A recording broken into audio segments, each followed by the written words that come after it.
పాలబంద గ్రామానికి వెంటనే రోడ్డు పనులు ప్రారంభించాలి. పాలబంద గ్రామానికి వెంటనే రోడ్డు పనులు ప్రారంభించాలి. పాలబంద గ్రామానికి వెంటనే రోడ్లు పనులు ప్రారంభించాలి. గ్రామానికి వెంటనే రోడ్డు పనులు ప్రారంభించాలి. గ్రామానికి పారిశుద్ధ అధికారులు అనుమతులు వెంటనే ఇవ్వాలి. పాలబంద గ్రామానికి పారిశుద్ధ అధికారులు వెంటనే అనుమతులు ఇవ్వాలి. పాలబంద గ్రామానికి పారిశుద్ధ అధికారులు వెంటనే అనుమతులు ఇవ్వాలి. పారిశుద్ధ అధికారులు పాలబంద గ్రామానికి వెంటనే అనుమతులు ఇవ్వాలి. పారిశుద్ధ అధికారులు పాలబంద గ్రామానికి వెంటనే అనుమతులు ఇవ్వాలి. మా గ్రామాలకు రోడ్లకు అనుమతులు ఇప్పించండి. బాబు మా గ్రామాలకు రోడ్డు అనుమతులు ఇప్పించండి. బాబు మా గ్రామాలకు రోడ్ల అనుమతులు ఇప్పించండి. యోగా వద్దు రోడ్లు కావాలి. యోగా వద్దు రోడ్లు కావాలి. యోగా వద్దు. యోగా వద్దు. యోగా వద్దు. యోగా వద్దు. పాలబంద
అనంతగిరి మండలం జీనబాడు పంచాయతీ పాలబంద గ్రామానికి జిల్లా కలెక్టర్ గారు NREGSలోనే ఈ గ్రామానికి రోడ్డు అటువంటిది పాలబందకి మంజూరు చేయడం జరిగింది.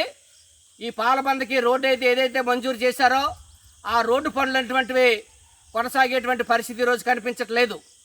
ఎందుకనంటే ఇప్పటికీ అక్కడ కిందని ప్రొక్లైన్ వచ్చి కొండ కింద ఉంది 3 రోజుల నుండి. కానీ ఫారెస్ట్ అధికారులు అనుమతులు ఇవ్వట్లేదు. మేము అందుకని పనులు ప్రారంభించలేకపోతున్నాం అని చెప్పేసి అక్కడ ప్రొక్లైన్ యొక్క కాంట్రాక్టర్ చెప్తా ఉన్నారు. ఇది అత్యంత దుర్మార్గమైనటువంటి చర్య. ఈరోజు గిరిజన ప్రాంతం అభివృద్ధి చెందాలంటే ఫారెస్ట్ అధికారులు ఎంతో కొంత అనుమతిస్తే తప్ప ఈరోజు గిరిజన ప్రాంతం అభివృద్ధి చెందదు. ఎందుకనంటే ఇక్కడ అడవి ప్రాంతం కానీ పెద్ద పెద్ద చెట్లు కానీ లేదంటే పనికొచ్చినటువంటి వృక్షాలు కానీ ఏమీ లేవు, అడవి జంతువులు లేవు. ఈ కొండలకు ఎటువంటి వన్యప్రాణులు అనేటువంటి ఎక్కడ కూడా సక్రమంగా ఉండేటువంటి పరిస్థితి లేదు. అందుకని ఇక్కడ ఫారెస్ట్ అధికారులు వెంటనే ఈ రోడ్లకి అనుమతులు ఇవ్వాలని చెప్పేసి ఆంధ్రప్రదేశ్ వ్యవసాయ కార్మిక సంఘం గిరిజన సంఘాలుగా మేము డిమాండ్ చేస్తూ ఈరోజు పాలబంద గ్రామంలోనే యోగా వినూత్న రీతిలో నిరసన తెలియజేయడం జరిగింది. మాకు యోగా వద్దు, మాకు రోడ్లు కావాలి, మా గ్రామానికి ఫారెస్ట్ అధికారులు అనుమతులు ఇవ్వండి, పవన్ కళ్యాణ్ బాబు మమ్మల్ని ఆదుకోండి అని చెప్పేసి గిరిజనులు ఇక్కడ యోగా చేసి నిరసన తెలియజేయడం జరిగింది. ప్రభుత్వం ఏమో యోగా అన్నటువంటిది సర్వరోగ నివారణ అని చెప్పేసి రేపు 21వ తారీఖున విశాఖపట్నం ఉమ్మడి జిల్లాలోనే ఓ పెద్ద ఎత్తున లక్షలాది మంది కోట్లాది మందితోనే అక్కడ నరేంద్ర మోడీ యోగా కార్యక్రమం అటువంటివి చేసి సముద్రంలో స్నానాలు చేయండి, మీ పాపాలన్నీ పోతాయి, మీకు అందరికీ రోడ్లు వస్తాయి, కరెంట్ వస్తుంది అని చెప్పేసి చెప్తా ఉన్నాడు. యోగా చేస్తే కరెంట్ రాదు, రోడ్లు రావు, మంచినీళ్ళు రావు, పిల్లలకు ఉద్యోగాలు రావు, ఉపాధి రాదు, ఉపాధి కూలీలు బకాయిలు రావు, అవుట్ సోర్సింగ్ కాంట్రాక్ట్ ఉద్యోగాలు రావు, ఉద్యోగులకి జీతాలు పెరగవు, అంతే ఇటువంటి సమస్యలు అనేటువంటి ఏవి పరిష్కారం కావు. కాబట్టి ఇదేదో ఇంటర్నేషనల్ స్థాయికి తీసుకెళ్లాలని చెప్పేసి లోకేష్ గారు చెప్తా ఉన్నారు. ఇది అత్యంత దుర్మార్గమైనటువంటిది. ఇటువంటి చర్యల వల్ల యోగాల వల్ల గిరిజన సమస్యల పరిష్కారం కావు. కాబట్టి ఈ పాలబంద గ్రామం ఏదైతే ఉందో మాకు యోగా కాదు, గిరిజన గ్రామాలకు రోడ్లు వేయండి, ఫారెస్ట్ అధికారులు అనుమతులు ఇవ్వండి, వెంటనే రోడ్డు పనులు ప్రారంభించండి అని చెప్పేసి గిరిజనులు అడుగుతూ ఉన్నారు. గిరిజనుల యొక్క సమస్యలు పట్టించుకోండి. ఈ గిరిజనులు తాతల తండ్రుల నుండి పూర్వకాలం నుండి అడవిని నమ్ముకొని గిరిజనులు గిరిపుత్రులు ఆదివాసీలు కొండ మీద నివసిస్తూ ఉన్నారు. వీళ్ళ కష్టాలు అర్థం చేసుకుని జిల్లా కలెక్టర్ గారు పర్మిషన్ ఇచ్చారు. ఇచ్చినటువంటి పర్మిషన్ని ఈరోజు ఫారెస్ట్ అధికారులు అనుమతులు ఇవ్వకపోవడం వల్ల ఈ రోడ్డు నిధులటువంటి మురిగిపోయి తీవ్ర వెనక్కి వెళ్ళిపోయినటువంటి పరిస్థితి ఈరోజు కనిపిస్తూ ఉంది. ఇక్కడ గిరిజనులు ఆరోగ్యం బాగులేకపోతే డోలు మాత్రం గర్భిణీ స్త్రీలు తీసుకెళ్తా ఉన్నారు. ఈ పిల్లలు స్కూల్కి ఉపాధ్యాయులు రోజు ఇక్కడ రావాలంటే తీవ్రమైనటువంటి ఇబ్బందులు పడినటువంటి పరిస్థితి ఈరోజు కనిపిస్తూ ఉంది. నిత్యావసర వస్తువులు తెచ్చుకోవాలంటే ఈరోజు మూటలు మోసుకొని కొండ ఎక్కడానికి తీవ్రమైన ఇబ్బందులు పడినటువంటి పరిస్థితి ఉంది. ముసలోళ్ళు, చిన్నపిల్లలు ఎవరికి ఆరోగ్యం బాగులేకపోయినా హాస్పిటల్కి వెళ్ళాలంటే దుర్భరమైనటువంటి జీవితం వీళ్ళు గడుపుతూ ఉన్నారు. కాబట్టి బాహ్య ప్రపంచం అటువంటిది గిరిజనులకి పిల్లలకి తెలియనటువంటి పరిస్థితుల్లో ఈరోజు ఉన్నారు. కాబట్టి ప్రభుత్వం వెంటనే స్పందించి గిరిజనులందరికీ కూడా ఈరోజు ఫారెస్ట్ అధికారులు అంటే పర్మిషన్ ఇవ్వాలి. జిల్లా కలెక్టర్ గారు జోక్యం చేసుకొని, పవన్ కళ్యాణ్ గారు జోక్యం చేసుకొని వెంటనే రోడ్డు పనులు ప్రారంభించకపోతే మేము పాడేరు జిల్లా కలెక్టర్ ఆఫీస్ దగ్గర గిరిజనులందరినీ తీసుకెళ్లి పెద్ద ఎత్తున ఆందోళన చేస్తామని చెప్పేసి గిరిజన సంఘాలుగా మేము స్పష్టం చేస్తూ ఈరోజు వినూత్న రీతిలో మాకు యోగా వద్దు, మా గిరిజనులందరికీ రోడ్లు వేయండి అని చెప్పేసి నిరసనటువంటిది ఇక్కడ తెలియజేశారు. దీన్ని ప్రభుత్వం అర్థం చేసుకొని వెంటనే పరిష్కారం చేయాలని చెప్పేసి మేము డిమాండ్ చేస్తూ ఉన్నాం.